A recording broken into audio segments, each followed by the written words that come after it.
It's organic. Ja, een bloemetje. Bloemetje. Zo. En we gaan die paroeken er al een paar keer aftrekken. Dat werkt wel een beetje mee, hè.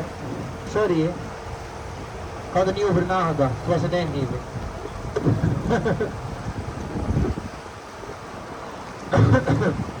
On the right hand side, the ancient Palace of Justice. With the 4 towers on the top, those are the pigeon towers. And as we all know, pigeons, they were very important to transmit information from one city to another. Nowadays, everybody has an email. But back in the days, they had to use p-mail or post pigeons. ¿Eh? Las palomas son las torres de las palomas. Y ustedes saben, las palomas son muy importantes para llevar información a una otra ciudad.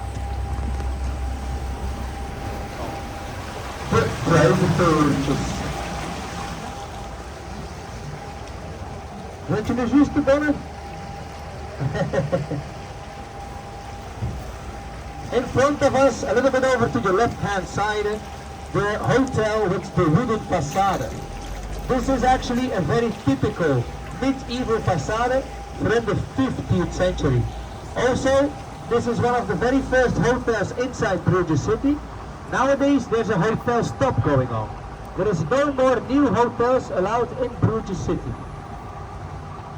No more. No, no, no. No more hotels inside Bruges. B&Bs, Airbnbs as much as you want, but no more new hotels. Only existing hotels can stay.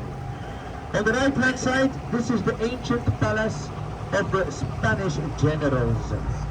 Nowadays, I call it a beer palace for beer amateurs, because it's over here that you can find the famous beer vault. More than 100 beers exposed in a glass wall. The place is called To Be, so it's really the place to be, if you ask me.